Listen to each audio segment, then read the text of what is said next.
solusinya saya berharap peran inspektorat, peran APIP itu harus memproses kesalahan dan kerugian negara.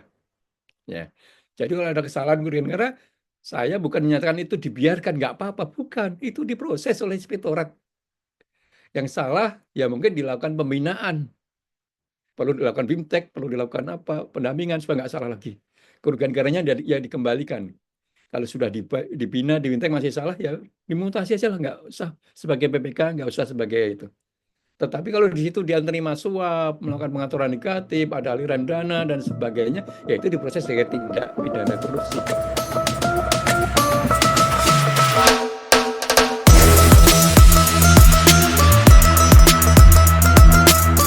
Berikutnya para peran pemberi keterangan ahli ya, para PK ya, pemberi keterangan ahli kalau ditanya aparat penegak hukum, polisi, jaksa, KPK, ya harusnya mendorong agar proses-prosesnya adalah proses keserakahan, bukan sekedar kesalahan. Berikutnya kalau perlu mungkin LKPP dan sebagainya mendorong digitali kasus. Kasus-kasus apa yang namanya tindak pidana korupsi. Dan dianalisa, jangan sampai itu terjadi, ya diberitahu. Berikutnya mendorong mitigasi korupsi, daftar larangan apa yang nggak boleh dilakukan yang berdampak namanya korupsi. Ya. Mungkin juga penerapan ISO ya, ISO anti suap dan sebagainya. Hal ini bukan kerjaan yang sederhana. Kita melibatkan banyak orang, maka perlu ada kolaborasi banyak pihak dengan aparat penegak hukum, praktisi, akademisi, dan sebagainya, termasuk pembinaan pelaku usaha. Pelaku usaha didorong agar mereka berkinerja bagus, dan seterusnya, sehingga nggak perlu ada suap dan sebagainya. Lanjut, oke. Kita perlu membuka kembali peraturan-peraturan yang terkait dengan proses evitas penindakan korupsi ini. Pertama adalah Undang-Undang Perbendaharaan. Di dalam Undang-Undang Perbendaharaan di pasal satunya ya angka 22 dikatakan kerugian negara daerah adalah kekurangan uang, surat berharga dan barang. Nah ini yang paling cocok adalah kekurangan barang. Kita bayar 100 ternyata barangnya 90, berarti kan kurang 10. Kekurangan barang.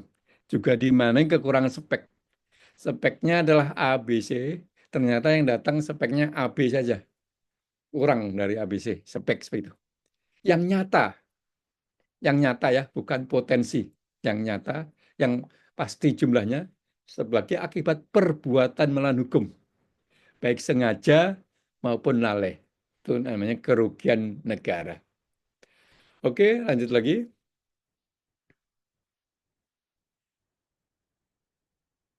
Masalah pengadaan terbanyak di Indonesia adalah masalah pekerjaan konstruksi.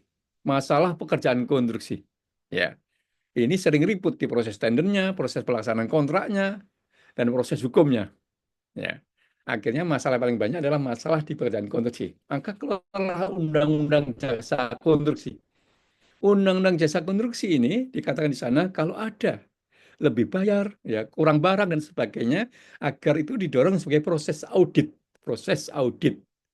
Kalau di sana ada proses pidananya, yaitu apa? Hilangnya nyawa seseorang atau tertangkap tangan melakukan tindak pidana korupsi, ya diproses oleh aparat penegak hukum sebagai pidana dan pidana tindak korupsi. Tapi kita bisa melihat tidak ada nyawa orang yang meninggal di proyek. Tidak ada yang tangkap tangan melakukan tindak pidana korupsi. Hmm. Apakah masih sibuk para pengelola kerjaan konstruksi ini, para PPK-nya dan sebagainya, dipanggil-panggil di proses aparat penegak hukum? Iya jawabannya. Padahal undang-undang ini sudah membatasi. Pidananya itu hanya kalau ada kecelakaan, hilang nyawa. Pidananya ada tertangkap tangan, apa? Ada tindak pidana korupsinya, tertangkap tangan. Selebihnya ada proses-proses oleh auditor dan sebagainya. Tapi ternyata undang-undang ini nggak mempan pelaksanaannya, nggak mempan pelaksanaannya. Jadi para pengelola jasa konstruksi ketakutan ya terhadap pengelolaan pekerjaan konstruksi ini. Takut diproses-proses, dipanggil-panggil, disidang dan dibawa ke pengadilan. Padahal undang-undang ini membatasi yang sifatnya pidana itu hanya dua saja.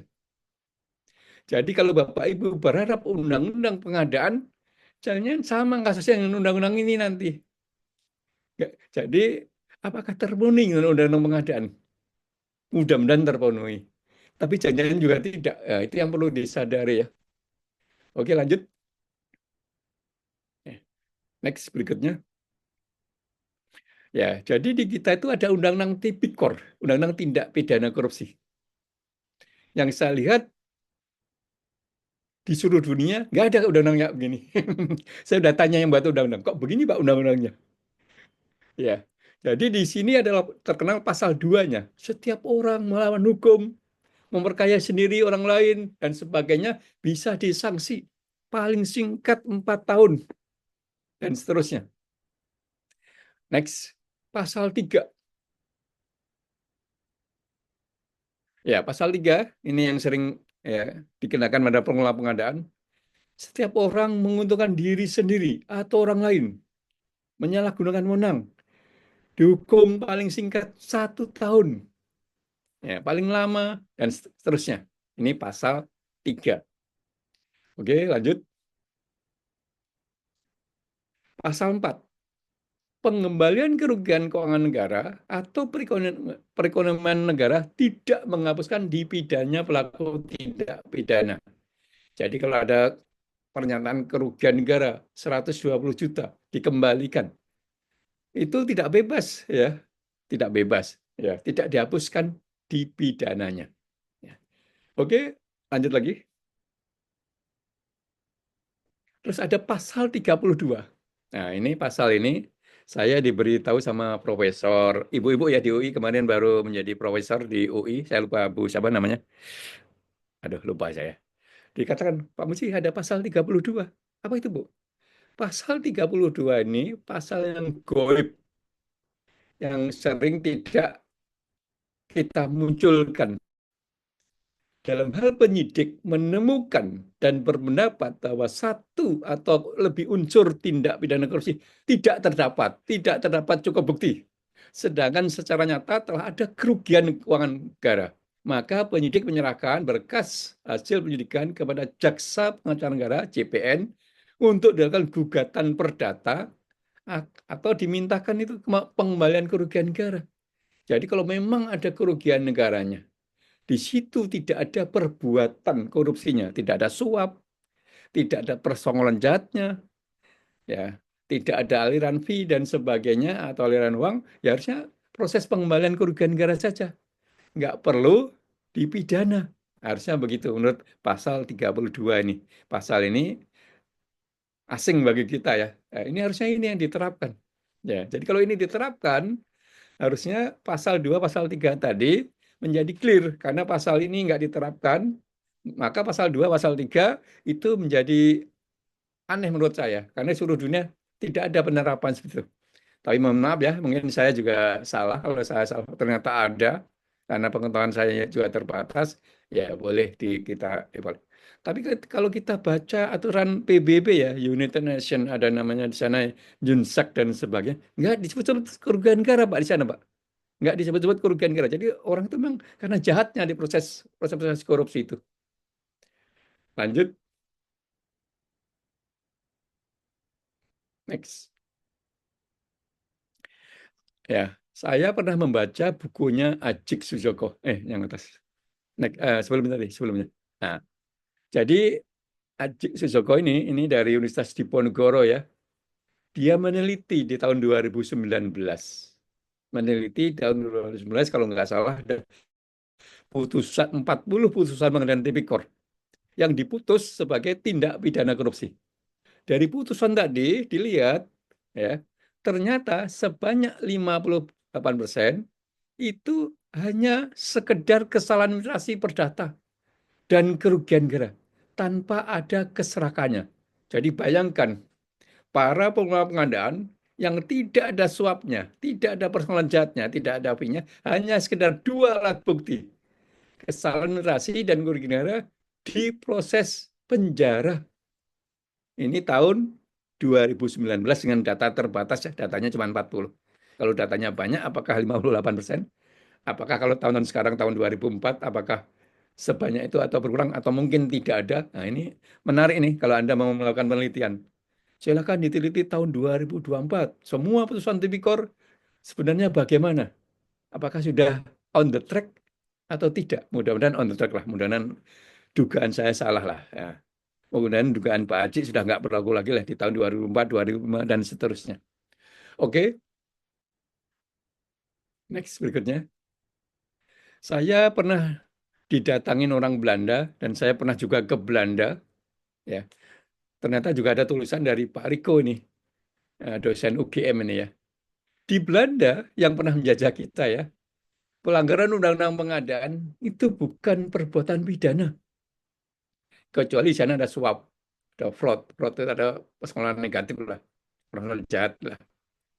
Jadi di sana kalau nggak salah ada pernah itu di kepolisian Metro Amsterdam ya melakukan pengadaan mobil kalau nggak salah. Itu nggak tender kalau nggak salah, penunjukan langsung. Menurut peraturan pengadaannya salah itu. Ya, oh, setelah itu diteliti dan sebenarnya ya salah. Ya udah, rekomendasinya tahun depan jangan diulangi lagi, kayak gitu aja. Di Belanda itu penjara-penjaranya kosong, penjaranya kosong. Penduduk Belanda itu hanya 20 juta ya. Sepeda pancal ya, itu ada 30 juta. Kriminalitas tertinggi di Belanda adalah pencurian sepeda.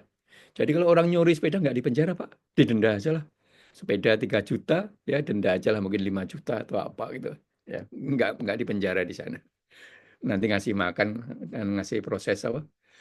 Pengadilannya habis anggaran banyak itu. Oke ya, next. Ya, lanjut. Jadi solusinya apa? Nah, solusinya saya berharap peran inspektorat, peran APIP itu harus memproses kesalahan dan kerugian negara. Ya. Jadi kalau ada kesalahan kerugian negara, saya bukan menyatakan itu dibiarkan, nggak apa-apa. Bukan, itu diproses oleh inspektorat. Yang salah, ya mungkin dilakukan pembinaan. Perlu dilakukan BIMTEK, perlu dilakukan apa, pendampingan supaya nggak salah lagi. Kerugian negaranya ya dikembalikan. Kalau sudah dibina, di BIMTEK masih salah, ya dimutasi aja lah, nggak usah sebagai PPK, nggak usah sebagai itu.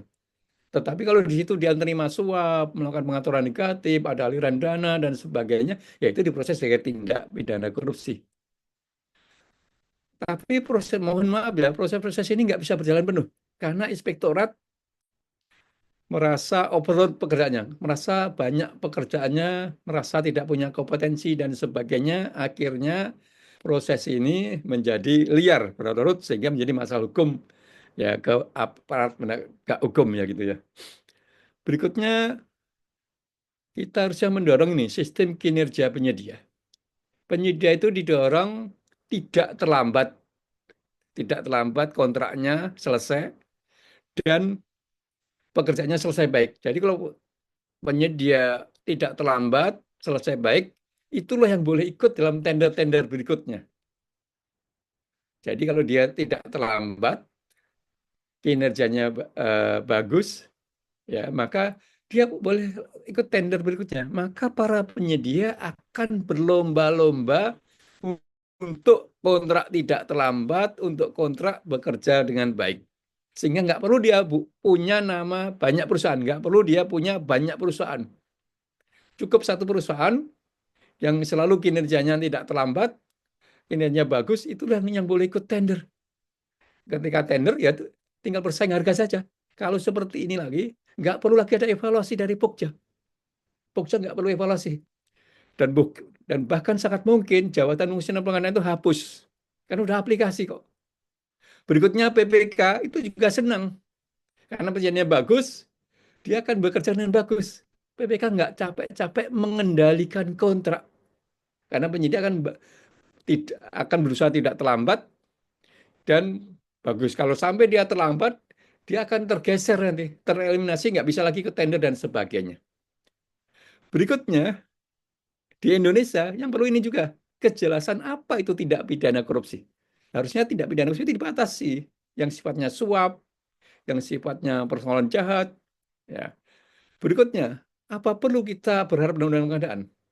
Ya mudah-mudahan dengan undang-undang pengadaan itu bahwa masalah-masalah pengadaan diselesaikan ya dalam hukum pengadaan.